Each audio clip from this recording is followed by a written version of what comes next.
omuntu alina ensaalwa mu binnyo ne waaba muganda wo. Kati olaba nkugambye nti ne waaba muganda wo kati ate olongooyisangana naye mu kkubo.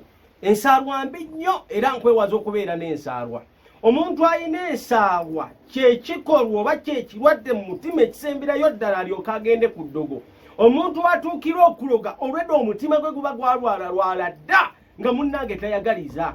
Allah subhanahu wa ta'ala kyava akupininga n'akujjukiza n'agamba nti abange am yahsuduna nnasa ala ma ataahum llahu min fadlihi faqad atayna ala ibrahima alkitaba walhikma wa ataynahum mulkan azima. Lwaki toyagaliza mu mutima gwo?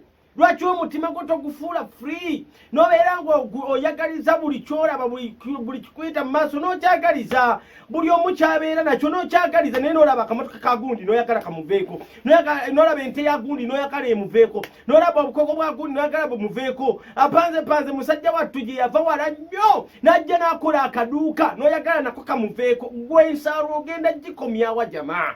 Abange mwejjeemu ensaalwa. Allah gambye oba owuli oyagala nnyo okukola ensaalwa oba owuli oyagala nnyo obutagaliza katusookera ddala eri ku bajjajjaffe ba Ibrahima. Allah abawa ekitabo, Allah abawa ebyobugagga, sooka ogenda obibajjeko olyoka ojja kuffe. Nabwekityo nkusaba muganda wange ow'ekitiibwa weewale nnyo ensaalwa ojja kuloga. Ensaalwa ereeta okuloga. Nabbi sallallahu alaihi wasallam yatugamba mbeewaza okubeera n'ensaalwa, mbeewaza okubeera n'obutagaliza mu bulamu bwammwe. Mwejjeemu obutagaliza, mwejjeemu ensaalwa. Fa inna alhasada mazima ensaalwa, mazima obutagaliza, mazima ekitimatima ekyo kiriko agalwadde agafaanaganako bwe gati ku birungi bya banno. Yakulu lhasanatu kullu, munnange gulyo ebirungi by'omuntu byonna kama yakulu nana alhatab, nga bw'onaalaba omuliro we gulya enku zonna ne ziggwawo. Omuliro nga gwatandise okukuma mu nku munnange ogenda okugira ng'enku zonna ziweddewo ng'omuliro gumazeewo. Nabwekityo weewale nnyo ensaalwa.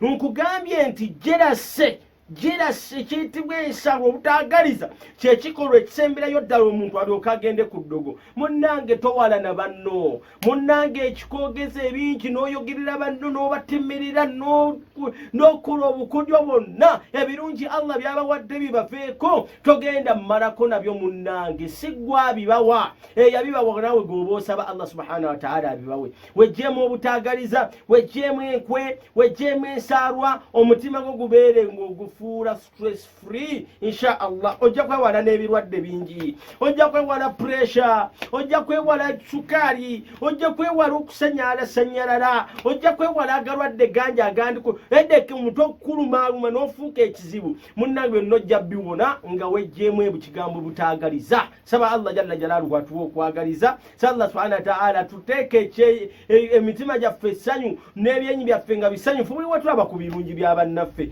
buli wolaba ku kirungi kya munno nkuramira nkugamba saba Allah omugambe ayi Allah nkusaba ompe n'ekisinga ekyo. Saba Allah jalla jalaaluhu ompe n'ekirungi ekisinga ekyo. Abaana ba munno nga be basoma bulungi Qur'an gamba ayi Allah nkusaba nange ompe abaana ab'eddiini abasinga n'abagundi. Ate ne bali tobawalana baagalize bwagalize. Era wabaawo akakisa konna oba kagenda kusomera Saudi Arabia oba kakugenda oba baagalize insha Allah. Kyoyagaliza munno naawe kyojja okufuna, kyoyagaliza muka kitaawo naawe kyojja okufuna insha Allah. Ebigambo bya muganda ne biidhinillah twagalize insha Allah ta'ala.